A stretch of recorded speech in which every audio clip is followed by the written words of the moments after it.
John Burness is the founder of Colebrook Thoroughbred Farm, located in Uxbridge, Ontario. A sprawling, manicured property spanning hundreds of acres, Colebrook is a testament to John's 40-plus years of dedication in the horse industry. A true gentleman and industry icon, John is an incredibly modest and low-key man. He was happy to share his unique views on industry challenges and opportunities from the heart of his small working farm. I grew up back in Croatia. I grew up on a farm.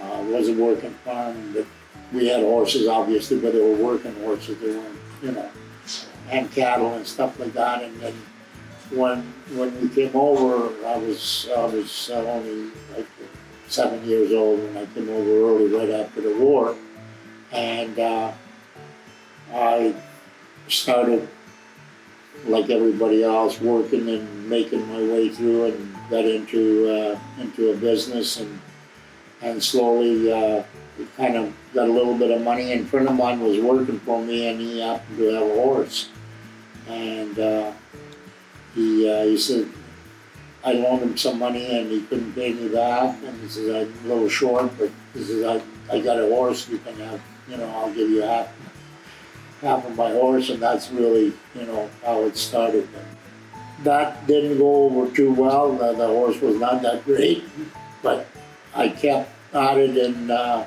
50 years later, I'm still in it.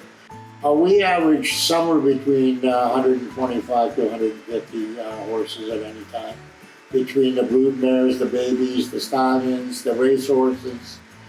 So that's usually in those numbers. We have, I have 20 people down at the racetrack looking after the horses down there, and we got, we usually average up here, it usually runs around 15 people on an average of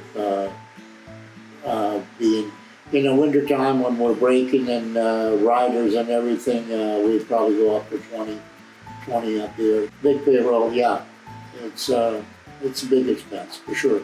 It's getting, every year it's getting more and more difficult to find people that have any experience really with certainly working on the farms and horses. It seems like not too many people, not too many young people want to get involved, not like it used to be. The industry, both in the farm operation, the training centers and that, and the racetrack is it's not a minimum wage job anymore.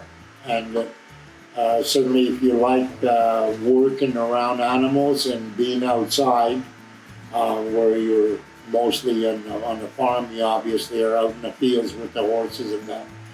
And yeah, it's a great opportunity for somebody that is interested in this type of operation, unfortunately. So there's shortage at the racetrack. We are having a tough time finding help, and also same thing in the training centers and the farms.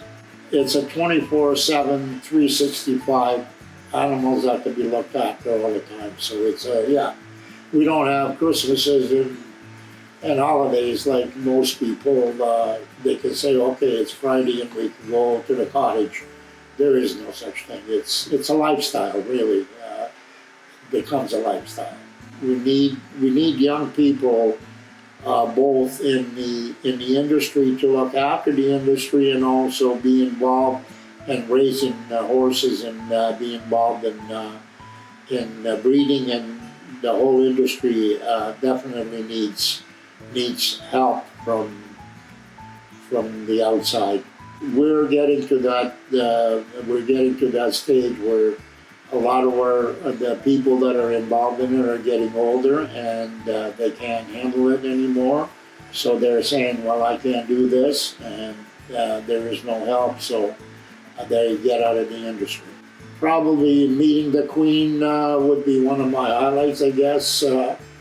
Being a small person in that, to meet somebody like that, you would only have the opportunity if you were in a horse business or something like that. You really would have any opportunity to meet somebody like that.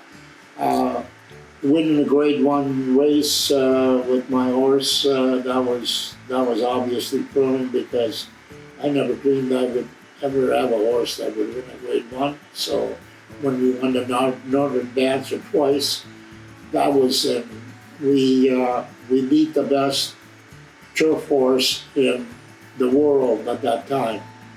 Hawkville was the top horse in the world, and we ended up beating him at Woodbine, winning the Northern Dancer. So Johnny Bear, yeah. So my two daughters, Cole and Brooke, so they put that together and we named the farm Cobra Farms.